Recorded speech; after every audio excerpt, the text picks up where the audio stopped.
Hello दोस्तों, ये हम लोग पार्ट 2 इस है। दूसरा पहला हम बता चुके हैं इसी पे। पार्ट 2 किसका है तो धातु अधातु का। किसका है पार्ट 2 तो धातु अधातु का है। इससे पहले हम 8 क्वेश्चन का डिस्कस करा चुके हैं।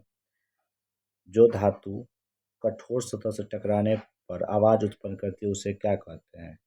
जो धातु जो है कठोर सतह से टकराने आवाज उत्पन्न करती है उसे क्या कहते हैं। ध्वनिक कहते हैं, तन्यता कहते हैं, आघातवर्धनीय कहते हैं, इनमें से कोई नहीं। तो जो धातु कठोर से टकराने पर आवाज उत्पन्न करती है उसे ध्वनिक कहते हैं। क्या कहते हैं? ध्वनिक। यहाँ पे आपने अवश्य देखा होगा कि जिस तार से आपके घर की बिजली पहुंचती है उस पर पॉलीवाइनिल क्लोराइड पीवीसी अथवा रबर जैसी सामग्री की तरह चढ़ी होती है। विद्युत तार पर ऐसे पदार्थ क्यों होती है? जब धातुएं किसी कठोर सतह से टकराती है तो क्या होता है? वह कोई आवाज उत्पन्न करती है। जो धातुएं कठोर सतह से टकराने पर आवाज उत्पन्न करती है उसे ध्वनिक कहते हैं। क्या कहते हैं? ध्वनिक। इसे सोनोरस भी कहते हैं। अगला क्वेश्चन पे आते हैं। स्कूल घंटी धातु की क्यों बनी होती है? स्कूल घंटी जो होती है वो धातु की क्यों बनी होती है? ध्वनिक होती है, प्रत्यास्था क्षमता होती है, लंबे से कंपन होती है। इसका तीनों आंसर ठीक है, इसलिए आंसर इसका क्या आ जाएगा? डी जाएगा इसका आंसर। इसका आंसर इसलिए क्या जाएगा? इसका आंसर इसलिए क्या जाएगा हम लोग को? आंसर इसका डी जाएगा। यहाँ पे आंसर क्या था? ध्वनिक था। यहाँ पे आंसर हम लोगों का आंसर क्या था? ध्वनिक आंसर था। चलिए अगला क्वेश्चन पे चलते हैं। इनमें कौन धातु नहीं है? तो आयरन हम लोग जानते हैं धातु है, कॉपर भी धातु है, मतलब कॉपर तांबा कहते हैं, एल्युमिनियम भी धातु है। ये तीनों का यूज हम लोग क्या करते हैं? बिजली वायरिंग में भी कर सकते हैं, इसलिए कि ये धातु है। तो अधातु कौन हो जाएगा? सल्फर क्या है? अधातु है। आंसर क्या हो जाएगा इसका? डी हो जाएगा। इसका आंसर क्या हो जाएगा यहाँ पे? इसका आंसर आपको डी हो जाएगा। क्या है? सल्फर क्या है? सल्फर यहाँ पे अधातु है।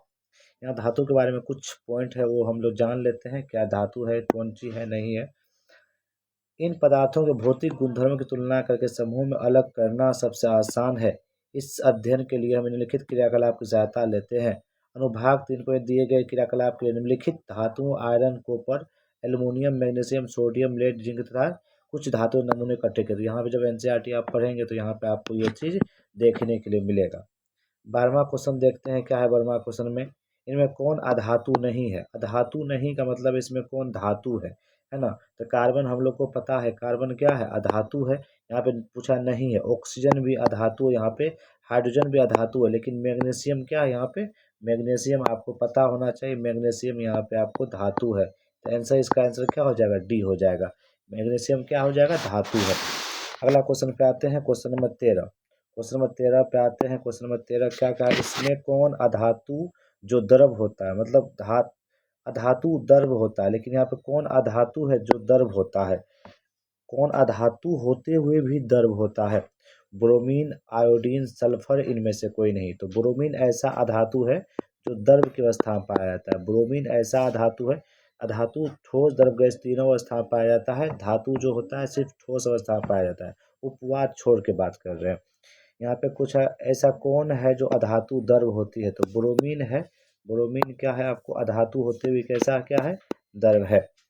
अगला क्वेश्चन पे आते हैं, क्वेश्चन नंबर 14 पे। क्वेश्चन नंबर 14 क्या कहता है? किस धातु के अलावा सारी धातुएं कमरे के ताप पर ठोस अवस्था में पाई जाती है? किस धातु के अलावा सारी धातु कमरे के ठोस अवस्था में पाई जाती है? तो यहाँ पे देख सकते हैं कॉपर है, आयरन है, एल्युमिनियम है। तो किस धातु अलावा सारी धातु कमरे के ताप पर, यहाँ तो मरकरी से क्या किस में है ना, ठोस अवस्था में पाई जाती है। मरकरी को छोड़कर सारी धातुएं कमरे के ताप पर ठोस कर दे। सिर्फ मरकरी ऐसा है जो द्रव अवस्था में पाया जाता है। यहाँ पे पूछा था किस धातु के अलावा सारी धातु कमरे के ताप पर, मतलब कमरे के ताप पर कॉपर भी ठोस अवस्था में पाया जाता है, आयरन भी, एल्युमिनियम भी। सिर्फ मरकरी ऐसा है जो द्रव अवस्था में पाया जाता है। अगला क्वेश्चन की बात करते हैं हम लोग। तो अगला क्वेश्चन की बात करते हैं तो क्या हो जाएगा? अगला क्वेश्चन 15। अधातु कौन सा धातु चमकीला होता है? कौन सा धातु है चमकीला होता है? आयोडीन है, हाइड्रोजन है, सल्फर है, इनमें से कोई नहीं। तो आयोडीन जो होता है क्या होता है? चमकीला होता है। धातु है लेकिन फिर भी आयोडीन कैसा होता है? चमकीला होता है। क्वेश्चन नंबर 16 के बाद कार्बन का अपरूप कौन है? कार्बन का अपरूप कौन है? सल्फर है, हाइड्रोजन है, हीरा है, इनमें से कोई नहीं। तो आप जानना चाहेंगे कार्बन का अपरूप क्या है? हीरा और कोयला कार्बन का अपरूप होता है। अगला क्वेश्चन देखते हैं, सबसे कठोर प्राकृतिक पदार्थ कौन है? हीरा, हीरा, ग्रेफाइट, लोहा, सोना। तो सबसे कठोर प्राकृतिक पदार्थ कौन है? हीरा है। सबसे कठोर मतलब दुनिया का सबसे कठोर प्राकृतिक पदार्थ कौन है? हीरा है। तो अगला वीडियो हम लोग यहाँ 17-18 से देखेंगे, तो पार्ट हम लोग तीसरा पार्ट में देखेंगे। तो पहले इसको आप अच्छा लगे तो लाइक और सब्सक्राइब कर दीजिए। धन्यवाद।